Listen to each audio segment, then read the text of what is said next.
The airport is underwater.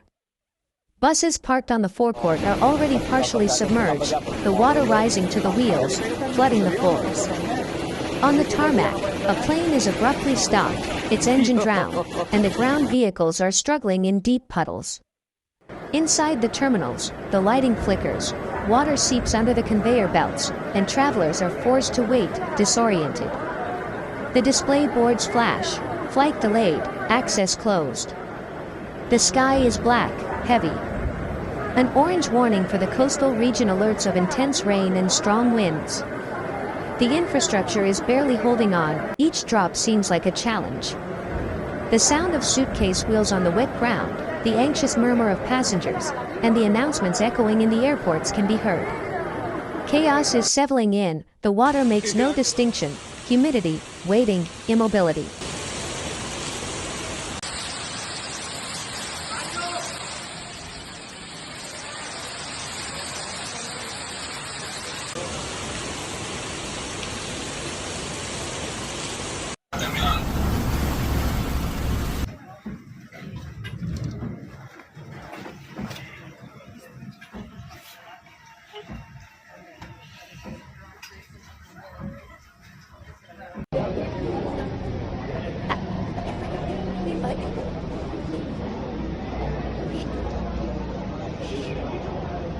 Then the storm really begins. The wind rises, brutal. It sweeps up sprays of water, shakes the shelters, and causes the signs to flap. The rain falls in curtains, like blades, on the already saturated city. A sense of assault. At this moment, nature seems to have reclaimed control. The trees bend under the force of the gusts, objects are flying through the streets, the air is saturated with droplets and tension. Emergency warnings echo, stay home, avoid travel. The tone is serious. A ver, ya eso se ha quedado. Esto es una locura. The streets are now rivers. Cars try to move forward, but aquaplaning looms, hydroplaning becomes a frightening reality. Some drivers proceed cautiously, gripping the wheel with both hands, eyes wide, scanning for hidden potholes beneath the opaque water. Others give up, parking on sidewalks, headlights still on, blinking through the mist, the water creeping higher, swallowing the tires, licking the doors. A delivery van drifts slightly sideways, trapped in the current. Its driver climbs onto the roof, phone in hand, signaling for help. Nearby, a couple wades through waist-deep water, pushing a small cart filled with belongings, a television wrapped in plastic, a cat carrier perched precariously on top. Their breath steams in the humid air, their steps slow and uncertain. Children watch from the windows of the upper floors, faces pressed against the glass, eyes wide with disbelief. From below, the sound of sirens cuts through the rain. Law enforcement takes over the intersections, municipal police, firefighters, civil protection units. They wear reflective gear that glows in the dim light, moving like ghostly figures through the flood. They direct traffic where possible, set up barriers, shout warnings through megaphones that are half drowned by the wind. The ground itself seems alive, black asphalt transformed into a mirror of dirty, restless water, swirling with leaves, mud, fragments of plastic and broken branches. Headlights shimmer on the surface like restless fireflies. Every motion is cautious, deliberate, as if the entire city had to relearn how to move. In the basements, the water keeps rising. Elevator shafts turn into wells, storage rooms become traps. Firefighters knock down doors to rescue trapped residents, carrying them up the stairwells, soaked but calm. Pumps roar in the background, but they can't keep up. In underground car parks, alarms go off one by one, an eerie chorus echoing through the concrete. In some neighborhoods, power is already out. People light candles, phones glow faintly in the dark, illuminating anxious faces. A sense of suspension takes hold, a city paused mid-breath. From the radio, the same message repeats, avoid travel. Do not attempt to cross flooded areas. Outside, each drop falling seems to strike louder than the last, as if time itself had slowed down under the weight of water. The suspended city is no longer just an image, it has become real. Every drain is overwhelmed, every step is a negotiation. The rain continues, steady, relentless. The rhythm of the storm has taken over the rhythm of life.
And here comes the overflowing river. The Bessos, for example, has widened, breaking its banks and flooding the nearby areas. The flow has exploded. The banks are overrun, the warning signs are already in place, do not approach the tributaries. The water agency's officials alert, avoid the banks and tributaries, the water can rise without warning. The scene becomes surreal, submerged parks, trees planted in the water, leisure areas turned into lakes. The constant rumble of uncontrollable water echoes under the bridges and sidewalks. The flooded streets take center stage again. Every avenue, every alley has turned into a narrow urban canal. Cars glide almost silently across wide stretches of water, leaving gentle wakes behind them. Some drivers, resigned, cut their engines and wait, the sound of rain drumming endlessly on their roofs. Neon lights reflect in the dark water, blending red, blue, and green into an unsteady liquid glow. In the lower districts, the situation worsens. Modest homes stand knee-deep in water. Garden fences have disappeared, and doorsteps are now tiny islands. The inhabitants climb to the upper floors, looking down in silence. A refrigerator floats by, followed by a cluster of trash bins and a child's toy. The city's underbelly, what is usually hidden, rises to the surface. Emergency services remain on high alert. Teams rotate in shifts, working through the night. The fire trucks' engines echo across the flooded boulevards. They carry pumps, ropes, inflatable rafts. Volunteers join them, bringing blankets, dry clothes, and bottled water. In the command center, maps are lit by the bluish glow of screens, showing red zones spreading wider by the hour. The electrical grid flickers again. Whole blocks fall into darkness. Streetlights die out one by one, leaving only the reflections of passing flashlights. In the black water, the city becomes a mirror of itself, silent, distorted, trembling. The storm is not violent anymore, but it is heavy, stubborn, lingering. Meteorologists confirm, this is no ordinary storm, but a large-scale phenomenon, record-breaking rainfall in record-breaking time.